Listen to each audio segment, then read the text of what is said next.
श्री रामचरितमानस बालकांड अध्याय 45। श्री सीताजी का पार्वती पूजन एवं वरदान प्राप्ति तथा राम लक्ष्मण संवाद।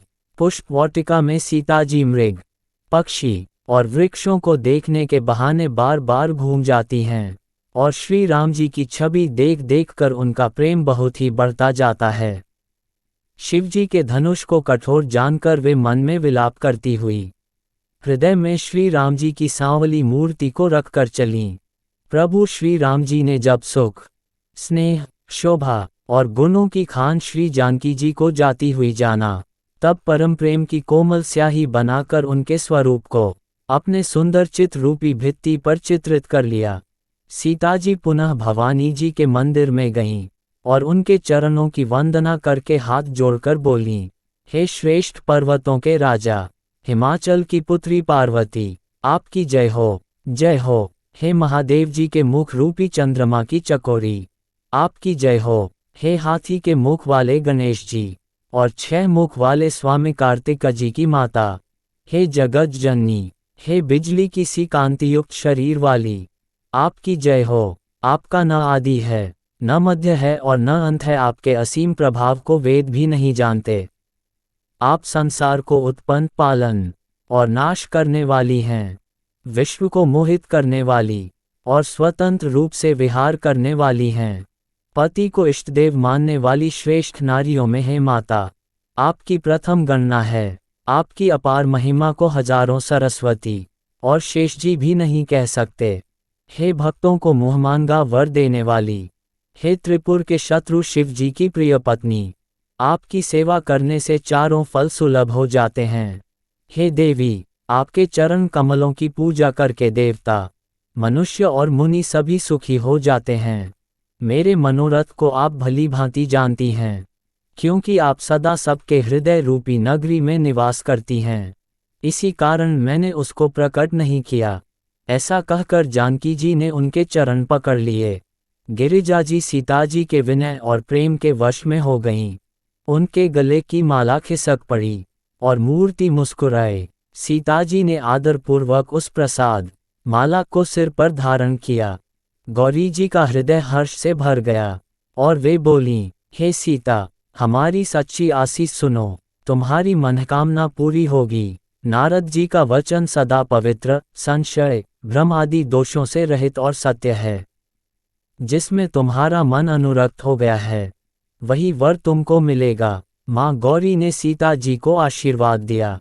जिसमें तुम्हारा मन अनुरक्त हो गया है, वही स्वभाव से ही सुंदर सांवला वर श्री रामचंद्र जी तुमको मिलेगा। वह दया का खजाना और सुजान, सर्वज्ञ है, तुम्हारे शील और स्नेह को जानता है। इस प्रकार श्री गौरी जी का आशीर्वाद सुनकर जानकी जी समेत सब सखियां हृदय में हर्षित हुईं। तुलसीदास जी कहते हैं, भवानी जी को बार बार पूछकर सीता जी प्रसन्न मन से राजमहल को लौट चलीं।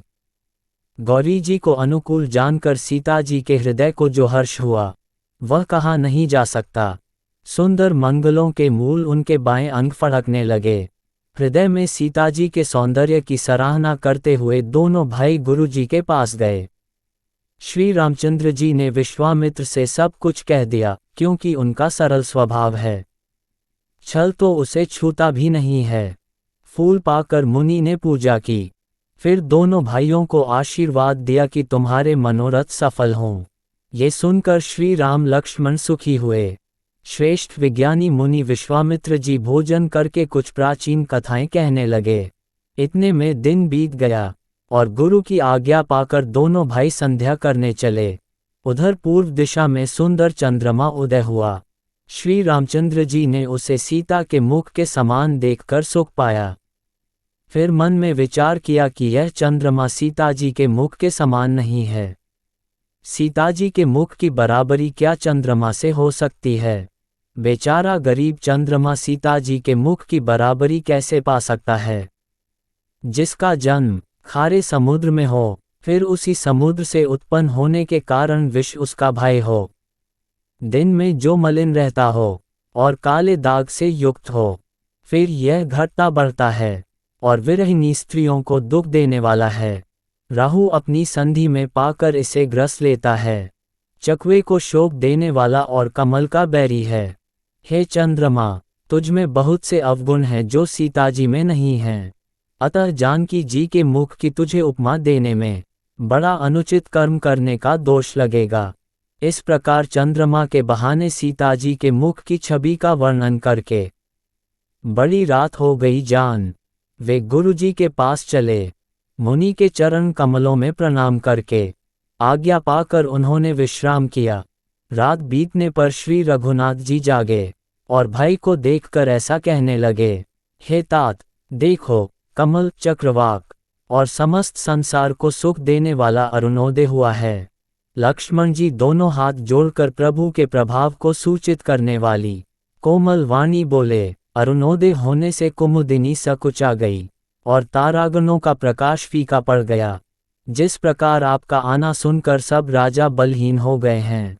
सब राजा रूपी तारे उजाला मंद प्रकाश करते हैं, पर वे धनुष रूपी महान अंधकार को हटा नहीं सकते। रात्रि का अंत होने से जैसे कमल, चकवे, भौरे और नाना प्रकार के पक्षी हर्षित हो रहे हैं, वैसे ही हे प्रभो, आपके सब भक्त धनुष टूटने पर सुखी होंगे। सूर्य उदय हुआ, बिना ही परिश्रम अंधकार नष्ट हो गया। तारे छिप गए, संसार में तेज का प्रकाश हो गया। हे रघुनाथ जी, सूर्य ने अपने उदय के बहाने सब राजाओं को प्रभु आप का प्रताप दिखलाया है। आपकी भुजाओं के बल की महिमा को उद्घाटित करने के लिए ही धनुष तोड़ने की यह पद्धति प्रकट हुई है। भाई के वचन सुनकर प्रभु मुस्कुराए। फिर स्वभाव से ही पवित्र श्री राम जी ने शौच से निवृत्त होकर स्नान किया और नित्य कर्म करके वे गुरुजी के पास आए। आकर उन्होंने गुरुजी के सुंदर चरण कमलों में सिर नवाया। शतानंद जी के चरणों की वंदना करके प्रभु श्री रामचंद्र जी गुरुजी के पास जा बैठे। तब मुनि ने कहा, हे तात, चलो, जनक जी ने बुला भेजा है। चलकर सीताजी के स्वयंवर को देखना चाहिए। देखें ईश्वर किसको बढ़ाई देते हैं। लक्ष्मण जी ने कहा, हे नाथ, जिस पर आपकी कृपा होगी वही बढ़ाई का पात्र होगा। धनुष तोड़ने का श्रेय उसी को प्राप्त होगा। इस श्रेष्ठ वाणी को सुनकर सब मुनि प्रसन्न हुए। सभी ने सुख मानकर आशीर्वाद दिया। फिर मुनियों के समूह सहित कृपालु श्री रामचंद्र जी धनुष यज्ञशाला देखने चले।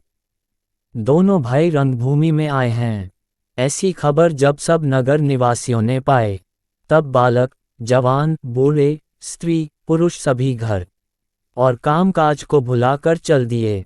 जब जनक जी ने देखा कि बड़ी भीड़ हो गई है, तब उन्होंने सब विश्वास पात्र सेवकों को बुलवा लिया और कहा, तुम लोग तुरंत सब लोगों के पास जाओ और सब किसी को यथायोग्य आसन दो।